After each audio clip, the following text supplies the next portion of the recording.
بذكر الله ترتاح القلوب وتنزاح المتاعب والكروب وتنزل رحمة الغفار غيثا به تمحى المعاصي بسم الله الرحمن الرحيم.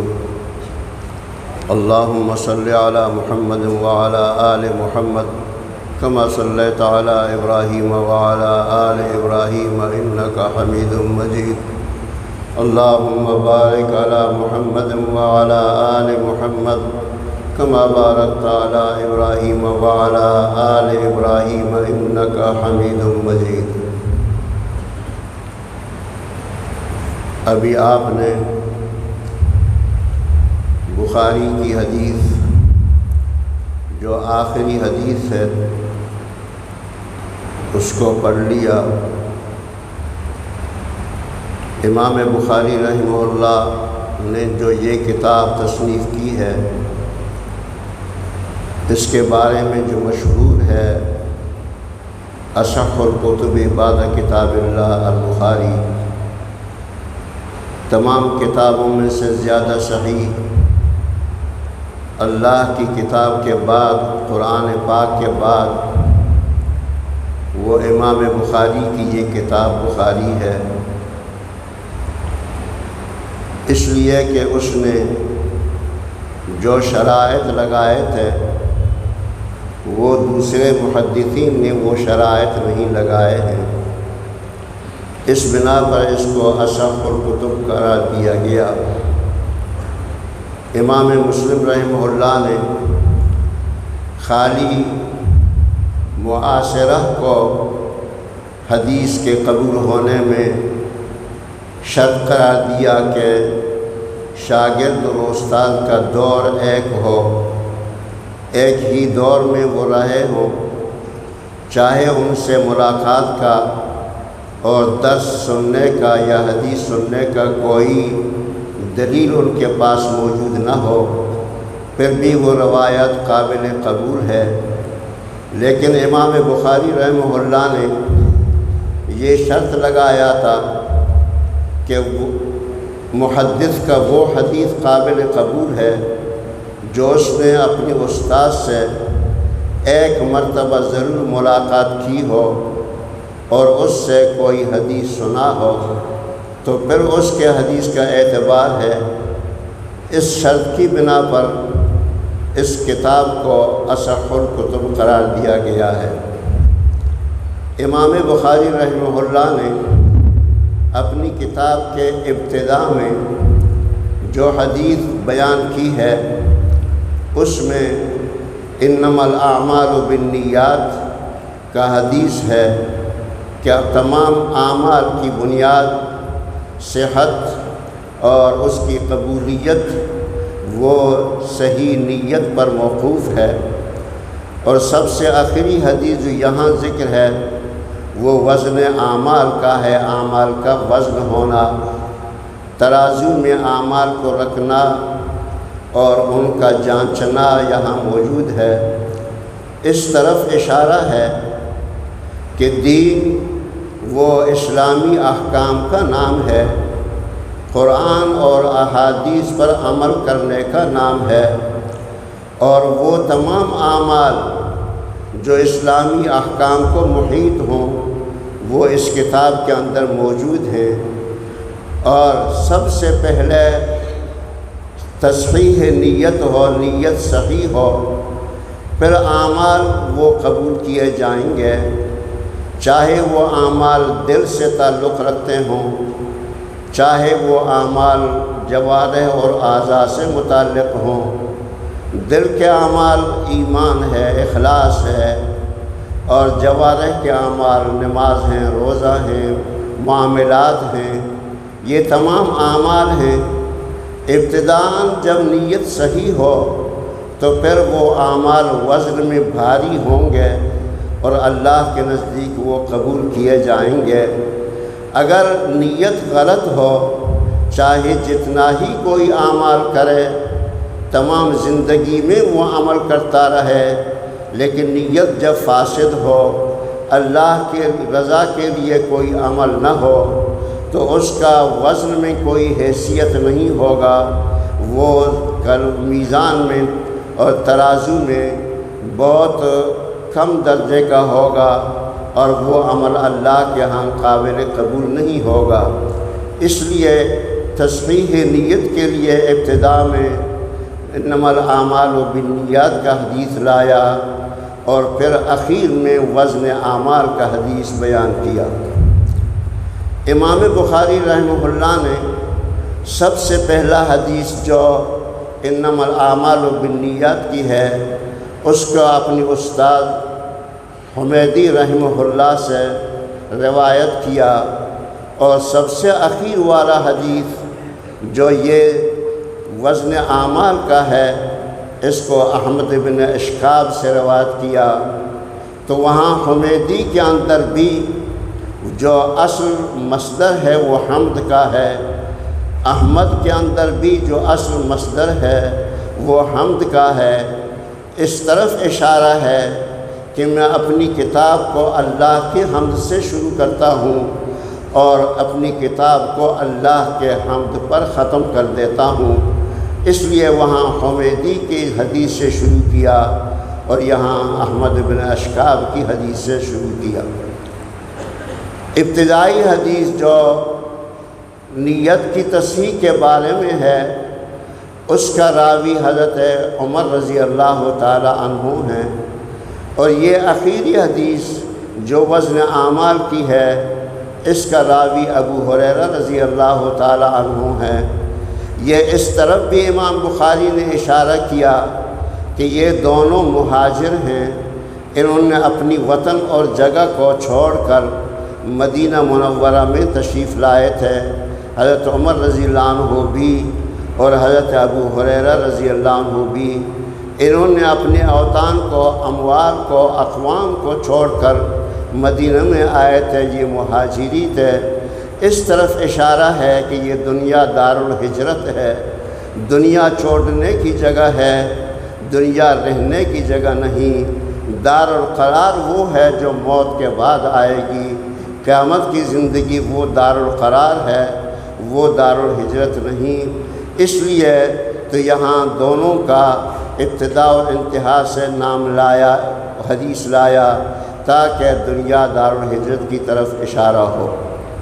اسی طرح حضرت عمر ابن خطاب رضی اللہ تعالیٰ عنہ خلیفہ ثانی، وہ بڑے فقیہ تھے اور بڑے مسائل کو سمجھنے اور جاننے والے تھے، یہاں تک کہ چند آیات قرآن پاک کی حضرت عمر رضی اللہ عنہ کے رائے کے بارے میں نازل ہوئیں۔ اس لیے فرمایا وافقت ربی، میں نے اپنے رب کی موافقت کی ہے چند مسائل میں۔ تو اصل میں یہ ہے کہ رب نے اس کی بات کی طرف دھیان کر کے اس کی موافقت کی ہے، مگر ادب کے طور پر یہ کہا تھا کہ میں نے اپنے رب کی موافقت کی ہے چند احکام کے بارے میں، قیدیوں کے فدیہ لینے کے بارے میں، شراب کے حرمت کے بارے میں، میراث کے بارے میں، وغیرہ وغیرہ۔ تو وہ حضرت عمر رضی اللہ عنہ فقیہ ہیں، پردہ کے بارے میں اس کی خواہش تھی، اللہ نے انہی کی خواہش کے مطابق پردہ کے حکم کو نازل فرمایا، تو غرض وہ فقیہ تھے۔ اور حضرت ابو ہریرہ رضی اللہ عنہ جو آخری حدیث کے راوی ہیں، یہ بڑے حافظ تھے، اس نے حدیث کا ایک بڑا ذخیرہ اپنے ہاں جمع کیا تھا نبی اکرم صلی اللہ علیہ وسلم کا، اور یہ بھی اس نے ذکر کیا کہ وہ لوگ مہاجرین اور انصار مجھ پر یہ تہمت لگاتے ہیں کہ یہ زیادہ حدیث بیان کرتے ہیں، یا دوسرے لوگ مجھ پر کہتے ہیں کہ یہ زیادہ حدیث بیان کرتے ہیں۔ بھائی مہاجرین حضرات وہ تو مدینے میں آ کر وہ تجارت کیا کرتے تھے، ان کو تجارت نے اپنے کاموں میں لگا دیا، وہ نبی اکرم صلی اللہ علیہ وسلم کے مجلس میں دن رات حاضر نہیں ہو سکے۔ انصار وہ تھے، وہ زمیندار تھے، مالدار تھے، وہ نخلستان والے تھے، باغات والے تھے، وہ تو اپنی باغات میں مصروف رہے، لیکن میں ابو ہریرہ نہ مجھے کوئی گھر بار تھی، نہ کوئی مال تھی، نہ میں کسی کام کے پیچھے لگا رہا، میں تو نبی اکرم صلی اللہ علیہ وسلم کے ساتھ ہمیشہ رہتا تھا، اس لیے کہ میں اس سے علم حاصل کروں، چاہے مجھے بھوک لگے، چاہے مجھے جو کوئی بھی تکلیف ہو، لیکن میں رسول اللہ صلی اللہ علیہ وسلم کے مجلس کو نہیں چھوڑتا تھا۔ اس بنا پر میرا زیادہ رہنا نبی علیہ السلام کے ساتھ تھا، اس لیے میں نے بہت سے احادیث یاد کی۔ اور ایک مرتبہ نبی اکرم صلی اللہ علیہ وسلم سے میں نے شکایت بھی کی تھی کہ میں جو بات سنتا ہوں وہ بھول جاتا ہوں، تو نبی علیہ السلام نے مجھے کہا اپنی چادر پہلا دو۔ میں نے اپنی چادر پہلا دیا، پھر نبی علیہ السلام نے کچھ کلمات کہے، اس کے بعد کچھ بات بیان کیے، اور پھر کہا اس کو جمع کر دو، سکیڑ لو۔ میں نے پھر اس کو سکیڑ لیا۔ پھر نبی علیہ السلام نے فرمایا اپنی چادر کو اپنے سینے کے ساتھ لگا دو۔ میں نے اس چادر کو اپنے سینے کے ساتھ لگا دیا، تو پھر اس کے بعد جو بھی لفظ میں نبی علیہ السلام سے سنتا تھا کبھی اس سے نہیں بھول جاتا تھا۔ اس بنا پر مجھے حدیث زیادہ یاد تھیں اور میں نے ان کو لوگوں کے سامنے بیان کیا۔ تو حضرت ابو ہریرہ رضی اللہ عنہ حافظ الحدیث ہیں۔ امام بخاری رحمہ اللہ نے اس طرف اشارہ کیا کہ حدیث کی روایت کرنے میں دونوں چیزوں کی ضرورت ہے، فقہ کی بھی ضرورت ہے، سمجھ اور فکر کی بھی ضرورت ہے، اور اسی طرح قوت حافظہ کی بھی ضرورت ہے کہ اس کو یادداشت زیادہ ہو۔ اس اعتبار سے اس نے پہلے حدیث میں حضرت عمر کی روایت کو بیان کیا، اور آخر والے حدیث میں حضرت ابو ہریرہ رضی اللہ عنہ کی روایت کو بیان کیا۔ باب قول اللہ اعوذ باللہ من الشیطان الرجیم ونضع الموازین القسط لیوم القیامہ۔ اللہ کا یہ قول کہ ہم رکھ دیتے ہیں انصاف کے ترازو کو قیامت کے دن، تاکہ لوگوں کے اندر جتنے حقوق ہوں، چاہے حقوق اللہ ہوں یا حقوق العباد ہوں، سب کا وزن وہاں کیا جائے۔ ہم تمام اعمال کے وزن کے لیے، اسی طرح ایمان کے وزن کے لیے ترازو وہاں رکھ دیتے ہیں۔ یہاں تو عام بیان کیا، مگر احادیث سے یہ پتہ چلتا ہے کہ دو قسم کے آدمیوں کے لیے ترازو قائم نہیں ہوگی، باقی لوگوں کے لیے ترازو قائم ہوگی۔ ایک وہ کافر اور مشرک جس نے اپنی زندگی میں کوئی خیر نہیں کی ہے، تو وہ اپنے شرک اور کفر پر جمع رہا، خیر سے خالی تھا، تو اس کا کوئی وزن نہیں ہوگا اعمال کا اور ایمان کا، بلکہ وہ بغیر وزن کے اس کو جہنم میں ڈال دیا جائے گا۔ قرآن پاک میں اللہ تعالیٰ نے فرمایا کہ ہم وَلَا نُقِيمُ لَهُمْ يَوْمَ الْقِيَامَةِ وَزْنًا، ان کے لیے ہم کوئی وزن نہیں رکھتے، ان کو بغیر وزن کے جہنم میں داخل کر دیتے ہیں۔ اسی طرح دوسرا ایک جماعت ہے مومنین کا، جنہوں نے ایمان کے ساتھ کسی اعمال خراب کو، شر اعمال کو نہیں ملایا، انہوں نے صاف ایمان کے ساتھ صاف اعمال کیے بغیر کسی برائی کے، تو یہ لوگ بھی ان کا اعمال وزن نہیں کیے جائیں گے، ان کو بغیر اعمال کے وزن کرنے کے جنت میں داخل کیا جائے گا۔ نبی کریم صلی اللہ علیہ وسلم نے ارشاد فرمایا کہ یدخل الجنت من امتی 70,000 بغیر حساب، جنت میں میری امت سے 70,000 آدمی بغیر حساب کے داخل ہو جائیں گے۔ وَإِنَّ مَعَ كُلِّ أَلْفٍ 70,000، اور ہر 1000 کے ساتھ پھر 70,000 اور ان کے ساتھ ہوں گے، یہ 70,000 اور پھر ہر 1000 کے ساتھ 70,000، یہ سب جنت میں بغیر حساب کے جائیں گے، ان کے لیے کوئی اعمال کا وزن نہیں ہوگا۔ تو ایک صحابی نے عکاشہ رضی اللہ عنہ نے کہا یا رسول اللہ ادعو اللہ ان یجعلنی منہم، آپ اللہ کے ہاں دعا کریں کہ اللہ مجھے ان میں داخل کر دے جو بغیر اعمال کے وزن کے جنت میں داخل ہوں گے۔ فرمایا انت منہم، تو انہی میں سے ہے۔ اور ایک اور صحابی کھڑا ہوا، اس نے کہا یا رسول اللہ دعا کرو کہ مجھے بھی اللہ ان میں داخل کر دے۔ تو نبی علیہ السلام نے فرمایا سبقک بہا عکاشہ، عکاشہ تو اس سے سبقت کر گیا۔ اس کے معنی یہ نہیں ہے کہ تو جنت میں داخل نہیں ہوگا، مطلب یہ ہے کہ سوال کا دروازہ بند ہو، کوئی لوگوں کے سوال کا لگاتار نہ ہو، وہ پیدل پہ سوال کرنے لگیں، ایسا نہ ہو۔ تو اس لیے نبی علیہ السلام نے اس کو یہ جواب دیا، ورنہ یہ اس کے جنتی نہ ہونے کا کوئی ثبوت نہیں، اور نہ بغیر وزن کے داخل ہونے کا کوئی ثبوت ہے۔ یہ اس کے لیے بھی کوئی ثبوت خرابی کی نہیں، لیکن سوال کو ختم کرنے کے لیے نبی علیہ السلام نے اس کو یہ جواب دیا۔ تو یہ دو قسم کے لوگ ہیں جو مشرکین اور کافرین کے، ان کا اعمال وزن نہیں ہوں گے، جو جہنم میں براہ راست بغیر حساب کے جائیں گے، اور مسلمان جو مخلص مسلمان اور کوئی گناہ نہیں کیا تھا وہ بھی بغیر وزن کے وہ جنت میں جائیں گے۔ ان کے لیے وزن نہیں ہوگی، باقی دوسروں کے لیے وزن ہوگی۔ موازین یہ جمع کا صیغہ ہے، اس لیے بعض علماء نے کہا ہے کہ قیامت کے دن ترازو بہت ہوں گے۔ کیوں کہ کچھ اعمال، ہر ایک اعمال کے وزن کے لیے الگ ترازو ہوگا، یا کچھ اشخاص، ہر ایک شخص کے لیے الگ ترازو ہوگا۔ لیکن جو محقق بات ہے وہ یہ ہے کہ وہ ترازو ایک ہوگا، وہ زیادہ ترازو نہیں ہوں گے۔ محققین علماء اسی پر ہیں کہ ترازو ایک ہوگا، متعدد ترازو وہاں نہیں ہوں گے۔ البتہ چونکہ وہ بہت بڑا ترازو ہے، اس کی عظمت شان کی بنا پر اس کے لیے جمع کا صیغہ استعمال کیا گیا ہے۔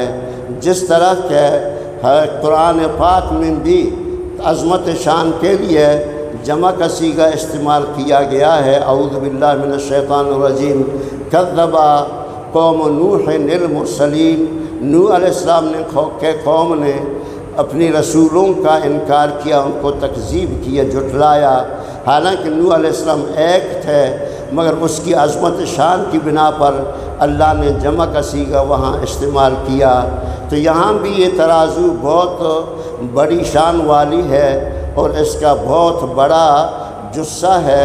جس طرح کہ ایک حدیث میں نبی کریم صلی اللہ علیہ وسلم سے سلمان فارسی رضی اللہ تعالیٰ عنہ روایت کرتے ہیں کہ نبی علیہ السلام نے ارشاد فرمایا، لو وضعت السماوات والارضون فی کفۃ واحدۃ لوسعتها، اگر یہ تمام ساتوں آسمان اور ساتوں زمین ایک ہی پردے میں رکھے جائیں تو وہ ایک پردہ ان سب کو سما سکے گا، سب اس